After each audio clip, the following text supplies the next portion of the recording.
Welcome to Storyteller. My name is Daniel Jacks. Please don't forget to like, subscribe, and hit the notification button.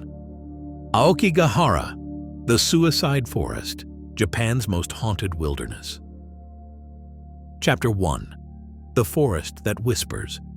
Mount Fuji, Japan. Present day. There's a place at the base of Mount Fuji that sunlight struggles to reach. A vast, dense forest that locals whisper about with hushed voices and lowered eyes, known as Aokigahara, or Jukai, Sea of Trees. It's a forest where the moss-covered roots twist over volcanic rock like tangled bones, and the air hangs thick with silence and something else, something older, heavier. People who enter say it feels like stepping underwater. Sounds fade, colors dull. The trees, ancient and twisted, grow so densely that it's easy to lose your way within minutes. But the eerie silence is often broken, not by animals, because even wildlife seems to avoid the place, but by faint whispers, voices carried on a wind you cannot feel. It's beautiful, but that beauty hides a dark truth. For decades, people have come here not to explore, but to vanish. Chapter 2. No one leaves without seeing them. In 2003, a forest ranger named Takeshi Maeda began his day like any other, gearing up, grabbing his compass, and stepping onto the well-worn trailhead that disappeared quickly into dense greenery. He was part of a specialized patrol that combed the forest regularly, tasked with finding those who came into Aokigahara to end their lives. The deeper he moved into the trees, the more personal items he saw. Abandoned backpacks, shoes neatly set aside, tents left empty as if the occupant had simply evaporated. He'd seen it all before, but it never got easier. 2 hours into his patrol, Takeshi felt a sudden chill, the kind that crawled slowly from his neck down his spine. He looked around but saw nothing unusual, yet the feeling intensified, as if someone were standing just behind him. He turned sharply. No one was there. Then, barely audible, he heard his name whispered softly from the trees. Takeshi. His heart pounded. He searched again. Nothing. Only later, safely back at the station, did he learn from older rangers that what he experienced wasn't rare. It was common for rangers and even visitors to hear their own names whispered in the forest, as though it knew each of them intimately. Chapter 3. The History Written in Sadness. The dark reputation of Aokigahara isn't recent. It goes back centuries. In feudal Japan, during times of famine and poverty, elderly family members were sometimes left in the forest to die in a cruel tradition known as ubasute. But the forest's modern reputation began in earnest in 1960, with the publication of Seicho Matsumoto's novel Kuroi Jukai, Black Sea of Trees.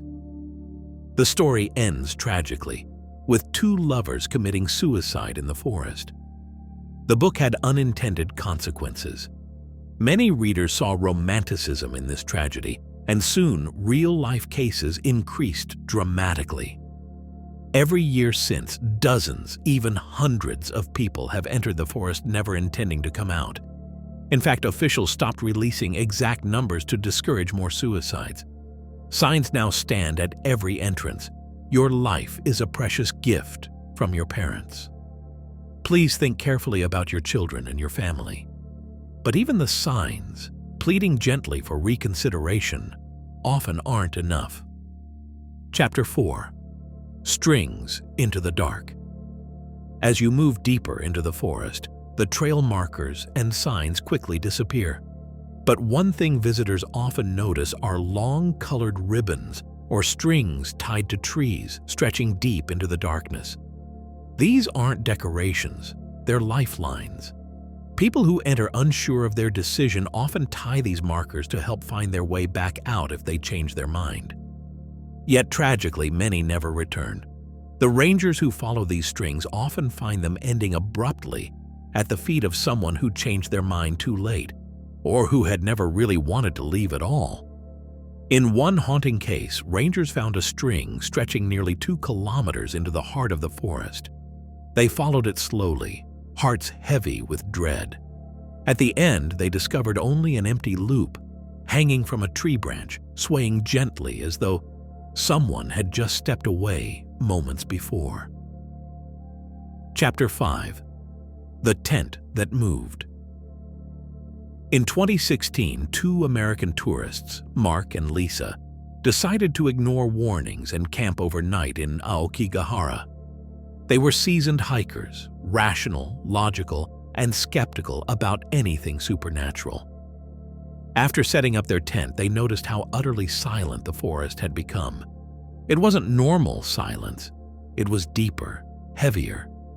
They tried to sleep, but lay awake, uneasy. Around midnight, Mark heard a quiet sound outside, a soft shuffling, then whispering. He assumed another hiker was lost and went outside to investigate. He found nothing but the impenetrable darkness. Frustrated, he returned to the tent and climbed back inside. Then he froze. The tent had shifted. It was now facing a completely different direction. Mark asked Lisa if she moved it. She hadn't left her sleeping bag. Panic rose as they realized their GPS and compasses were malfunctioning. They spent the rest of the night sleepless, hearing whispers, seeing shadows flitting just outside their tent, always just beyond view. When dawn finally came, they packed up quickly and headed toward the trailhead, only to find their original campsite, exactly where they'd set up the night before, untouched, as if they had never moved at all. To this day, neither can explain what happened in the forest that night. Chapter 6. The Searcher. Kenji Miyahara had always been skeptical of the supernatural. A retired schoolteacher from Tokyo, Kenji spent his weekends volunteering with suicide prevention patrols, walking quietly among Aokigahara's dense foliage to persuade desperate visitors to reconsider their decisions. One humid morning in 2014, Kenji entered the forest alone. Within minutes, the familiar silence enveloped him like a suffocating fog. He had long since gotten used to the abandoned belongings, shoes, letters, photographs left carefully on moss-covered rocks. But something about this day felt different. About 2 kilometers in, he saw a man standing motionless beside a tree, facing away. Kenji approached cautiously, announcing his presence. "Are you all right?" he asked softly. No answer. Kenji stepped closer, realizing suddenly that the figure wasn't standing. It was gently swaying. A wave of dread swept over him as he noticed the rope around the man's neck. But what happened next haunted Kenji forever. The body suddenly twisted sharply, facing him directly, as though pulled by some unseen force. The movement was unnatural, impossible. Kenji staggered back, heart pounding. When he steadied himself and looked up again, the man was hanging normally, facing away again, as if nothing had ever changed. Shaken to his core, Kenji hurried back to the main path, but he never reported the incident. Who would have believed him? Still, to this day, Kenji insists the dead man wasn't alone in that clearing. Something else was there, watching, waiting. Chapter 7. The Shadow Guides. Another disturbing account came from Riko Saito, a university student who visited Aokigahara with friends in 2018. Initially there as thrill seekers, they strayed from marked trails, ignoring posted warnings. Soon, as night fell, the group became disoriented. Panic began to set in. Riko vividly remembers the sense of dread, the shadows shifting strangely between the trees. Just as despair set in, they saw a figure ahead, seemingly human, gesturing urgently to follow. Believing it was a rescue ranger, the relieved students hurried after him. The figure always remained just out of reach, silent but persistent, guiding them deeper and deeper into the darkness. Only when Riko glanced down, noticing colored strings tied haphazardly to branches, did she realize the truth. They weren't being guided out. They were being drawn further in. She stopped abruptly. "Wait! This isn't right!" Her friends paused, confused. The figure stopped too, slowly turning around. Rico gasped. Where a face should have been was only a dark void. They screamed and fled, stumbling blindly until dawn broke, somehow finding their way out. Today, Rico refuses to speak openly about that night, convinced they narrowly escaped something deeply unnatural. Chapter 8. The Forest That Feeds. For centuries, locals believed Aokigahara wasn't just haunted, it was alive. According to old Shinto legends, the forest absorbed the spirits of those left behind to die, feeding off human sorrow. Psychics and spiritual mediums who've visited speak of thousands of souls trapped among the roots and moss, angry, confused, desperate. Their presence is so powerful that compasses malfunction, GPS signals distort, and batteries drain inexplicably. In 2019, Japanese paranormal researcher Yuichi Hara led a small crew into the forest overnight, equipped with cameras and recording devices. As they set up camp, they immediately noticed oddities. Cameras turning off spontaneously, microphones picking up faint whispers. Hours passed uneventfully until midnight, when their electronic gear went haywire simultaneously. Amidst the static-filled chaos, Yuichi clearly heard one message through the headphones: "Leave us alone." He obeyed instantly, abandoning expensive gear, fleeing into the night. To this day, Yuichi won't return, convinced the forest tried to communicate, and warned them away.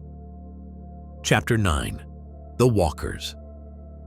While visitors frequently report whispering voices, another phenomenon occurs with chilling frequency. Figures described as the Walkers. These shadowy apparitions drift silently through the trees, often glimpsed just out of sight, always moving deeper into the woods. In 2020, American tourist Emma Roberts traveled to Aokigahara alone, drawn by morbid curiosity. Initially skeptical, Emma soon felt the oppressive stillness, heavy, watchful.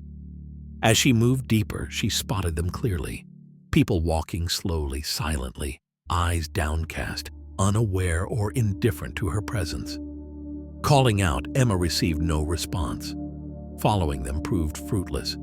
They would vanish behind trees only to appear further ahead, forever out of reach. Overwhelmed by a sudden, terrifying urge to follow, Emma stopped herself, recalling stories of people lured deep into the forest by visions exactly like these. Terrified, she retraced her steps to safety. Later, a local guide explained gravely, those walkers were no longer living visitors. They were trapped spirits, eternally repeating their final journey, unknowingly luring others to the same fate. Emma never forgot their vacant eyes. Chapter 10. The Guardian. Despite its dark legacy, a small group of volunteers tirelessly patrols Aokigahara, determined to save those they can. Among them is Koichi Tanaka, known affectionately as the Guardian. Koichi himself once entered the forest in despair, intending never to leave. But something changed his mind. He describes a voice, soft, motherly, whispering calmly as he stood beneath a tree, rope in hand. "You still have purpose." Shaken, Koichi chose life.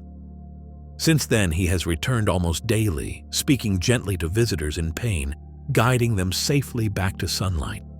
Yet even Koichi admits some days the forest resists him. Shadows seem thicker, whispers more desperate, pulling him deeper. He remains vigilant, convinced he was spared to become a protector, guiding lost souls home. But even he knows he can't save them all. Chapter 11. The Call of the Trees. Today, authorities do everything possible to discourage suicides in Aokigahara. Patrols have increased. Signs urge visitors toward counseling. Yet the forest remains tragically alluring, calling silently to those in despair. Its darkness is timeless, its pull inescapable.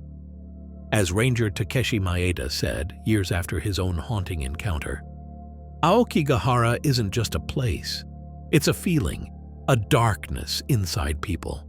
The forest merely listens, and sometimes it answers back.